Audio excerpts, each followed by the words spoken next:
اهلا وسهلا بكم في قناه طبخ بنت امل. نتمنى تلقاكم هذه الوصفه في احسن الاحوال. الا كنتي اول مره تشوفوا القناه نتمنى تشتركوا باش يوصلكم الجديد. اليوم ان شاء الله بغيت نشارك معكم فطيره ولا اروع بعجينه سائله فيها فقط 3 المكونات، اقتصاديه وكتجي هشيشه وخفيفه. غادي نخدموها غير بالمعلقه، ما كندلكوها ما كنعركوها، ما كتاخذناش كاع يعني الوقت وما كتختمرش وما فيهاش كاع المجهود. ان شاء الله تولي مجهود يعني تولي معتمده عندكم كيف ما ولات معتمده عندي. حتى الحشوه اللي غادي ندير حشوه مليئه بالخضار بدون لحوم. غادي نرافقوا هذه الفطيره هذه بالشوربه اولا بشلاضه، تاكلوها بالصحه والراحه. نخليكم مع المقادير والطريقه نتاع التحضير.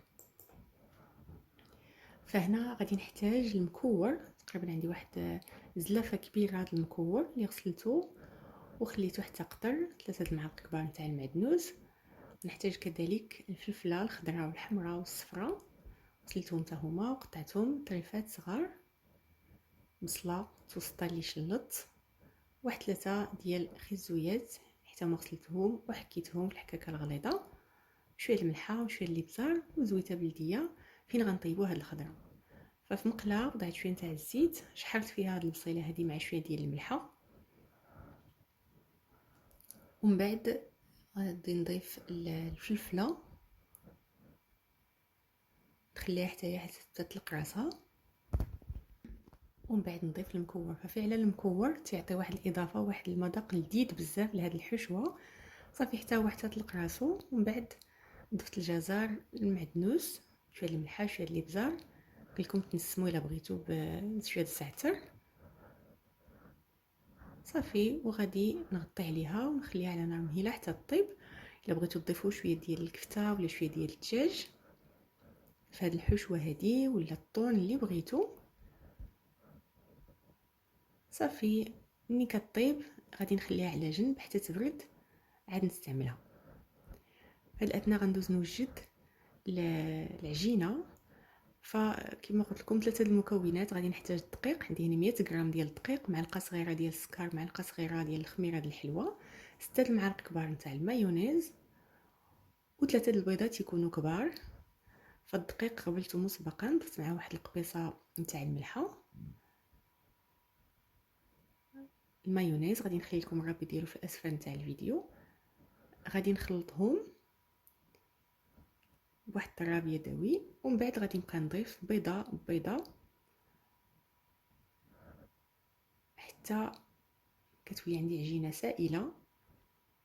ففعلا المكونات كيف ما كتلاحظوا بساط وما كتاخذش الوقت، ويمكننا اي حاجه عندنا في الدار، يعني اي حشوه شاطنا شي حاجه نوجدوا هاد العجينه هذه دغيا كتوجد ونعمروا بها يعني داك الحشوه هالطيب. صافي منين كملتها غادي نقسمها على جوج نتاع الزلايف متساويين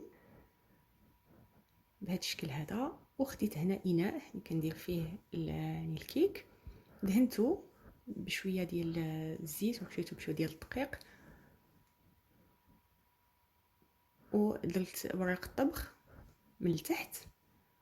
غادي نوضع النصف نتاع الكميه ديال العجينه، غادي نوزعها سباتولا بحال هكذا، ومن بعد غادي ندير الحشوه.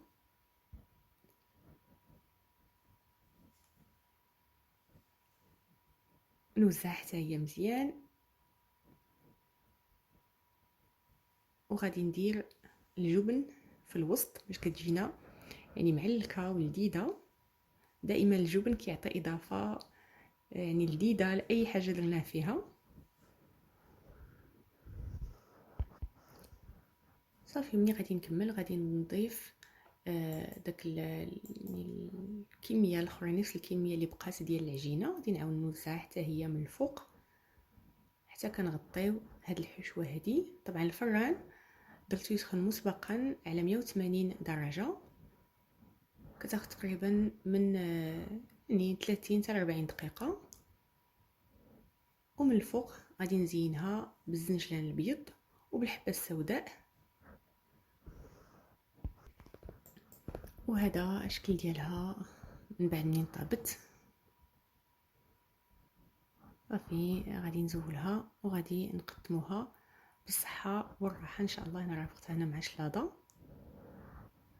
كتجي فعلا هشيشه وخفيفه، وكيف ما لاحظتوا مكوناتها والطريقه ديال التحضير ديالها ما كتاخذش حتى الوقت.